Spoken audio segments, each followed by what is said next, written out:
This is the spectacular story of Captain Julian Vance, a young man no one believed in, who shaped his own destiny, defying impossible circumstances to forge the most feared crew the ocean had ever seen.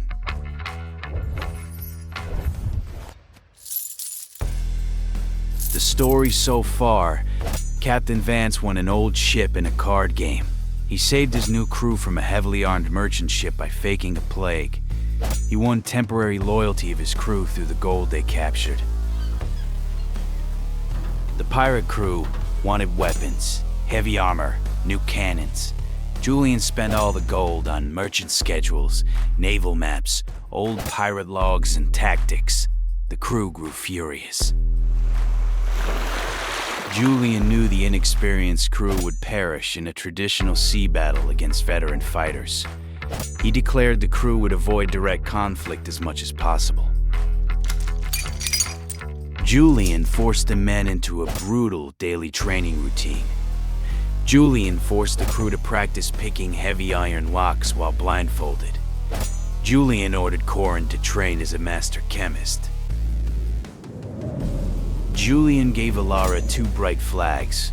He ordered Alara to climb the main mast. Alara believed this task was a public punishment for her past debts. Julian taught Alara a complex system of semaphore flags. These signals allowed Alara to command the ship silently from the mast. The brawling crew was getting transformed into a disciplined tactical unit. Soon, the crew spotted a massive smuggler ship carrying rare silks. Kalen ordered the men to board the enemy ship at midnight. Julian instead ordered them to drop heavy weapons and row to the mainland. Julian led the crew to the coastal lighthouse. This structure guided the smuggler ship through the jagged reefs. The men snuck around the perimeter and sabotaged the oil reserves. The coastline fell into darkness. The smugglers were blinded. Julian did not want the enemy ship to sink. Julian ordered his men to build a massive bonfire 3 miles down the beach. The smuggler captain saw the bright bonfire. He steered his heavy ship toward the light. The ship struck a massive, soft sandbar. The vessel grounded, but the cargo remained undamaged. Julian and his men rowed small wooden boats toward the trapped smugglers. The smugglers cheered, expecting them to be a rescue team. Julian revealed their identity and demanded surrender of their cargo. The pirates sailed away with the stolen silk. The pirates traded the silk for gold at a secret port. Julian ordered Finn to divide the gold equally. Even the lowest deckhand received an equal share. The crew expected the captain to take the largest share. Julian, taking an equal share, earned him extended loyalty in favor of his crew. Julian's next goal was to get his crew a better ship. He decided to steal Captain Ironjaw Thorne's warship, which was a floating fortress.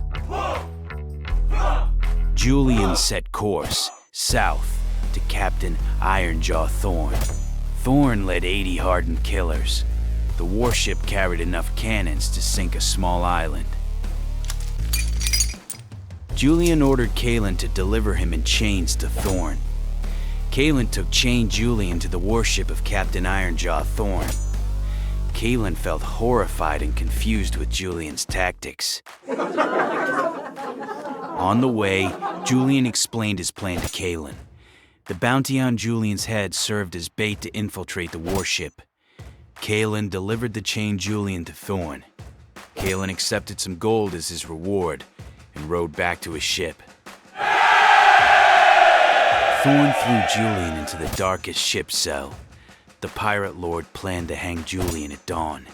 Thorne held a loud party on the main deck. He celebrated the easy capture of his rival. Thorne did not know Julian's secret. Julian and his crew had practiced picking these locks blindfolded for months. Julian unlocked the heavy shackles in seconds. Julian waited for the chemical sleeping draft to affect the crew. Julian had soaked his leather boots in the liquid before his capture. Julian had avoided carrying a suspicious bottle. Earlier on the way to the cell, the guards had dragged Julian through the main deck. Julian released liquid stored in his boots while he was being dragged. This liquid released dangerous fumes.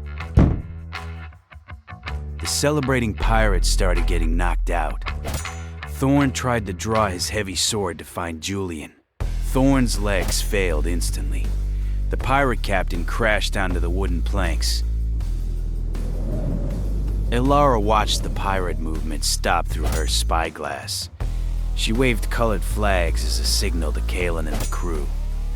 The crew rode quietly out of the shadows. Kalen and the crew climbed onto the massive warship. They avoided breathing the lingering dangerous fumes. The crew conquered the armored vessel without firing a single shot. Julian walked up to the main deck.